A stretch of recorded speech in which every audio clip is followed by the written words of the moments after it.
নমস্কার বন্ধুরা, তোমাদের মনে এখন সবথেকে বড় প্রশ্ন, গতই 15ই মার্চ ভোট ঘোষণা হয়ে গেছে, তাহলে কি তোমাদের যুবসাথীর টাকা আর ঢুকবে না? আদর্শ আচরণবিধি লাগু হওয়ার পর কি এই প্রকল্পে টাকা দেওয়া বন্ধ হয়ে যাবে? তোমরা অনেকেই এই বিষয়ে কমেন্ট করেছো আমার ভিডিওতে, তাই আজকের ভিডিওতে আমরা বিস্তারিত আলোচনা করব বর্তমান পরিস্থিতি নিয়ে, ভোট ঘোষণা ও যুবসাথী প্রকল্পের বর্তমান অবস্থা।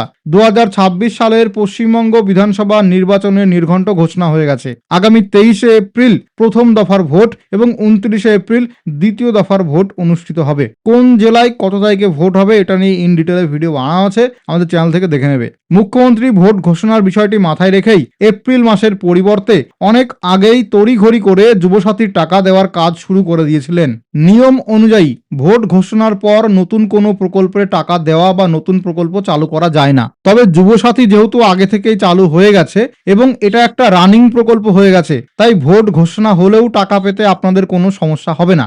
যেহেতু এটি ভোটের আগে থেকেই চলছে, তাই পরবর্তী সময়েও এই টাকা দিতে সরকারের কোনো আইনি বাধা নেই। সকলের টাকা যেন মার্চের মধ্যেই ব্যাংক অ্যাকাউন্টে পৌঁছে যায়, সেই হিসাবেই কাজ এগোচ্ছে। প্রতিটা ব্লকে রাত দিন জেগে কাজ করে ক্যাম্পে জমা দেওয়া ফর্মগুলির প্রায় 90 থেকে 99% ডেটা এন্ট্রি ইতিমধ্যে শেষ হয়ে গেছে।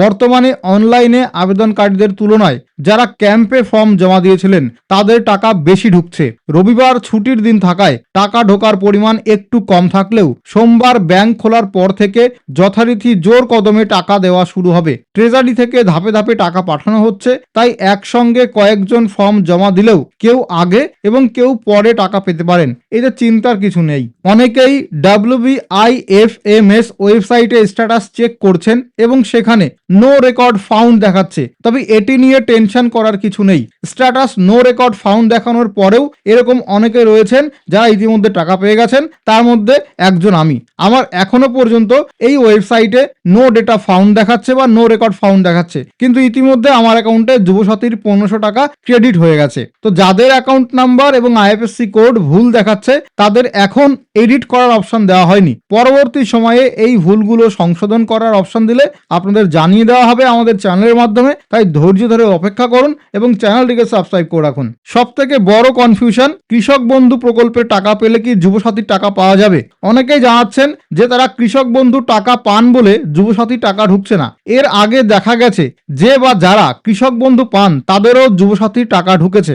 বর্তমানে সরকার কোনো স্পষ্ট গাইডলাইন না থাকার কারণে কোনো ব্লকে টাকা দেওয়া হচ্ছে, আবার কোনো ব্লকে টাকা দেওয়া হচ্ছে না। তার মানে অনেকে কৃষক বন্ধু থাকলেও টাকা পাচ্ছে, আবার অনেকে টাকা পাচ্ছে না। এই বিষয়ে আমরা কিছুদিন অপেক্ষা করে দেখব এবং পরবর্তী সময়ে সরকারের তরফ থেকে কোনো আপডেট বা ভিডিও অফিস থেকে কোনো এডিটের অপশন দেওয়া হলে আপনাদেরকে জানিয়ে দেব।